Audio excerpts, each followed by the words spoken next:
10 years ago, if you asked me, Anna, what was the first thing you did when you woke up in the morning? I'd say I would look at the sunlight outside of my window. If you asked me that exact same question today, I'd say that the first thing I do every morning is I look at the window of my iPhone screen.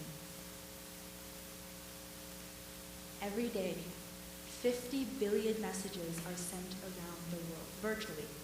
And that's amazing because 20 years ago, those 50 billion messages would have had to have been delivered to you by speaking face to face. Today, we live in an era where the entire world around us is a screen touch away.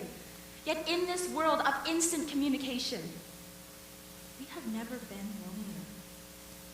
The more connected we are, the more isolated we become. To illustrate this, I want you to think of your everyday life. You know, how many times have you seen two people sitting right next to each other, both on their phones? Or when you've been with a friend who was texting while you were talking to them?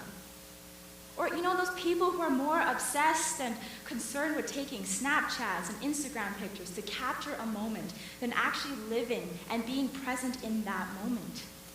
Because we've all seen people like this, but now I want you to ask yourself, how many times have you been that person? Today, 24% of grade 4 students have their own cell phone. I mean, that's incredible, because when I was in grade 4, I had a Tamagotchi.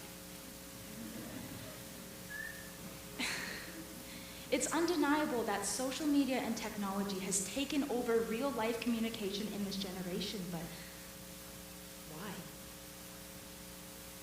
I have 3 answers to this question. The first has to do with the basic human need of security. Now, social media offers a solution by providing us this false image that we are never alone.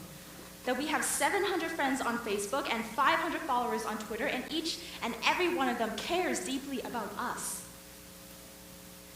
The second answer is that social media allows us to portray a perfect image of ourselves.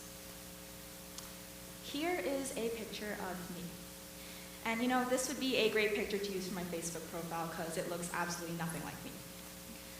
Now, at one point, this actually was my Facebook profile picture. And you know, I got all these positive comments and all these likes, and I just felt great.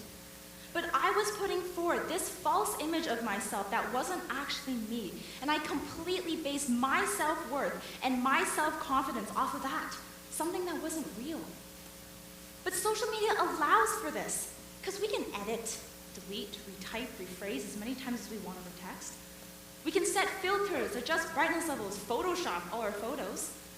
This allows us to pick and choose what we show to the world and what we decide to keep private. Because in real life, this is not possible.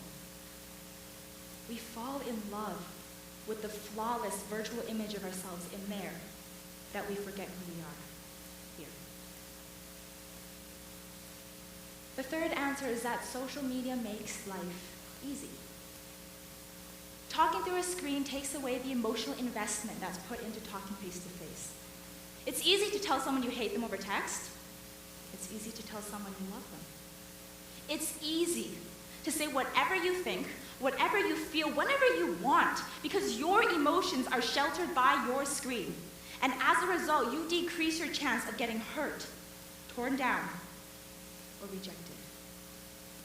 And for these 3 reasons, security, perfection, and facilitation, we accept this virtual world. However, we need to think about this generation. The generation that will run the economic, social, political aspects of our world 10 years from now. The generation that can't make eye contact with people, that think it's awkward to talk to people they don't know. The generation that has lost the ability to communicate with real people in the real world because we depend on a screen. That's the generation we need to think about, and the one we need to change. Change starts from you and me, right here, right now. Next time you're alone in a public place, go out of your way and talk to someone. Make a real friend, not a Facebook one. Be Be confident in yourself for who you are as a person, not how many likes or comments your photo gets. Put the family and friends who are with you first, and text messages and everything else second. Say to someone, tell someone, I love you. This may be a difficult change, but it's certainly not an impossible one. And it starts from you and your everyday actions of your everyday life. Before I conclude, I would like to say one last thing. Turn off your phone before you go to bed.